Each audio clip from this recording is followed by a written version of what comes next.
The new Path of Exile League, well, kind of league event, is here and it's very fun.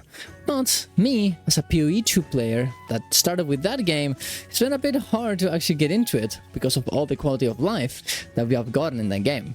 That being said, I've gotten through some tricks and tips that I can use and you can use to make your experience of Path of Exile 1 way better, and we're gonna go through them. Subscribe to the channel for more content like this. Go to my Ko-Fi if you want to support my content.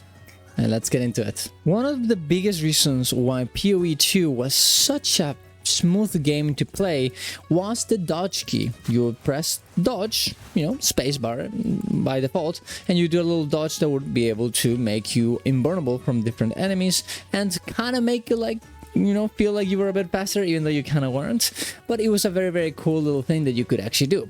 In this game, you don't have that.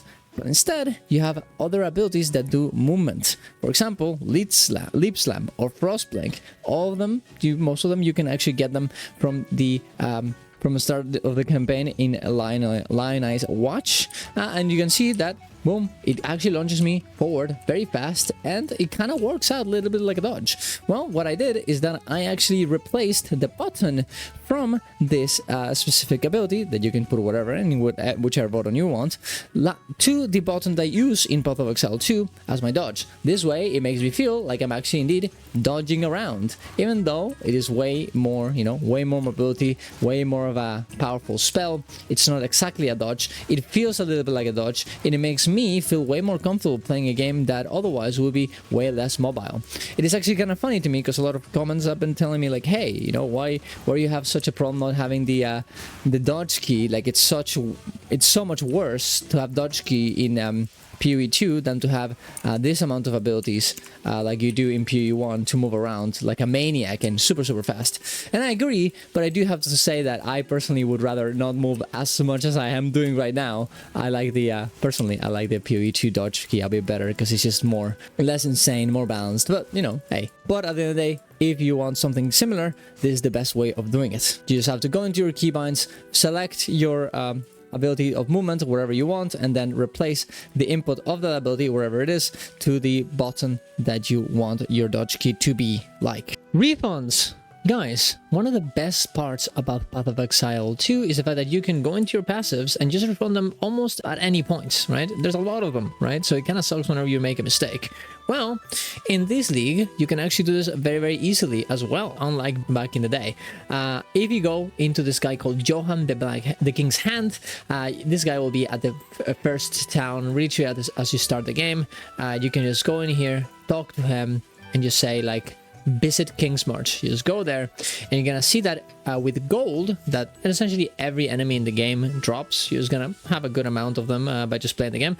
You go here to talk to Fastest the Financier, boom boom boom, rest specialization, and you're gonna be able to see that you can actually refund as many things as you want for just a little bit of gold. It's really not that bad, and eventually this will not matter at all. So it's another thing that really made me appreciate a little bit more about PoE1 and not get as frustrated. Another thing I really miss is the fact that I don't have my little button here for my portal. This really sucks. You have to go into your inventory and go and click your portal scroll. Well, someone told me in my comments that actually that's not... You can do something about this. You can go into settings, into input, and go down to the bottom, and you're gonna see use portal scroll, and you can just keybind something in here and then just use it that way. In this case, I used B, and if I go to somewhere else, if I go to any other spot that is not the town, I'm just going to be able to press B, which honestly is faster than going in here and clicking with the mouse on PoE2, and then boom, it instantly happens as long as you have one in your inventory. Isn't that cool? Next one, currencies. Now, currencies are way different in PoE1 than PoE2, but they're a bit similar, and I was actually able to understand a bit better by using this little guy, which is indeed the same guy that was in King's March that we used for the specialization. If you talk to him and go to the currency exchange, you're gonna see that you have the same little thing that you have on PoE2, right? You just get, you have a certain currency you want, and then you go here, and then you exchange it for something else. It seems to be that Chaos Orbs are the Exalted Orbs of this game, and Divine Orbs are just Divine Orbs, and Exalted Orbs are just better than Chaos, which is a bit different than in PoE 2. It's a bit swapped, right? But indeed, this is the way to actually exchange things. Of course, also, you have a normal, what is the word? A normal NPC that sells you the currencies, but it's a bit weird because, yeah, at the start of the game, it's actually useful to use this this NPC, because essentially, like, the smallest currency that you have, you can transform it into a bigger currency. You know, you can go from Scrolls of Wisdom to Identify to Portal Scrolls, and then the Portal Scrolls, for example, to Orbs of Transmutation, and so on and so on and so on, until you get to the max version of it. But when you get to, like, you know, Jewelers orbs or like chromatic orbs, after that it becomes a bit weird, and it's better to just interchange it with other players with the other NPC we were talking about before. But yeah, there's a lot of currencies because you have to do a lot of stuff with the gear. You have to upgrade it. You have to change, you know, use your chromatic orbs to change the color of the gems. You have to fuse, use the fusing orbs to link them together so they interact with each other. You have the jeweler orbs to make them so you have a different chance of this of these jewels, of these sockets inside of your gear. So there's a lot of different things that you're gonna have to do. So yeah, it's way different, but it's a little bit similar. I think this NPC is the best way, the NPC to trade the currency is the best way of actually dealing with this. Also, kind of an annoying thing here, if you want to change something around, you cannot do it with a gem on the side of the item, and you cannot do it while it's actually equipped. You're gonna have to remove it from your item, from your character, and then go and use the item. Kind of an annoying thing, but it's something to think about. Also, you can go and sell your items for a lot of good currencies. Look at this. For example, this one, boom. Look at this, for example, I can go here. It gives me an entire chromatic orb. Isn't that kind of cool?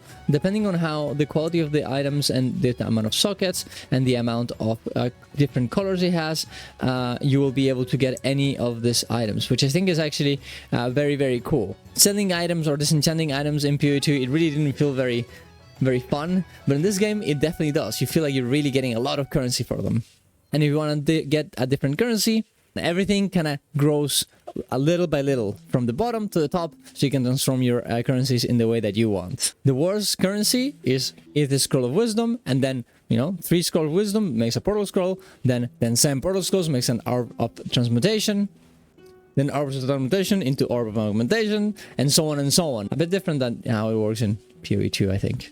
Another cool thing, honestly, are the potions. You can really get a lot of different things from these potions. For example, here, look at this. You know, we're getting 35% elemental resistances. If you're having problems with your resistances on your character, you can just put this beautiful potion on and you will have no issues. The amount of things that you can do in the game, like potions, like different types of rings, different types of crafting inside of the game, makes you be able to really fix your build in whichever way you need, even if your gear is not perfect, which I think is actually very, very cool.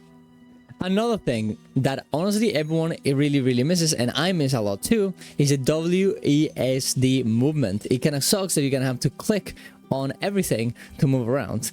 And I found this very funny comment here, 600 of WSD from Imperium Gaming, and they just show how they binded movement to every one of these keys.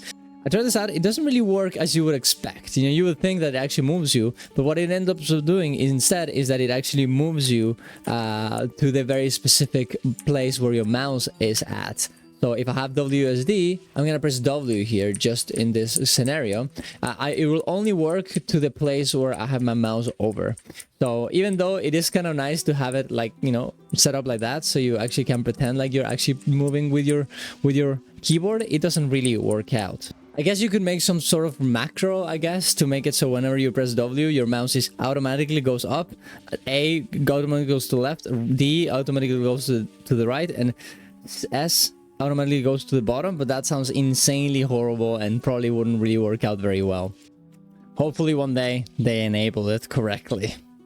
That being said, that's almost all the things that I actually wanted to talk about. I'm really excited to keep playing the game, honestly. I've made it work. I'm excited to do the challenges in order to get different types of skins. If you actually complete a good amount of them, you can see that in certain spots you end up getting more and more skins. At 12 skins you get a weapon effect, at 24 you get a rune character effect, and so on, which I think is actually pretty cool.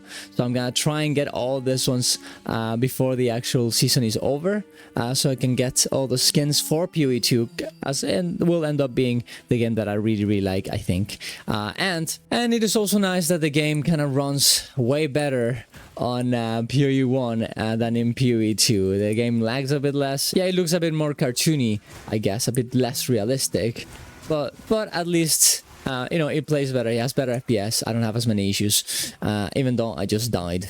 It is what it is, and you know, I'm gonna enjoy playing it this way as well. Tell me if you guys have any other little tips that works for you to be able to play the game and get a bit more accustomed to it, and I'll, you know, pin them or like them so you guys can go check them out in the comments down below. But there you go. Let me know what you guys think. Subscribe to the channel for more content like this. See you guys around. Love you all. Bye.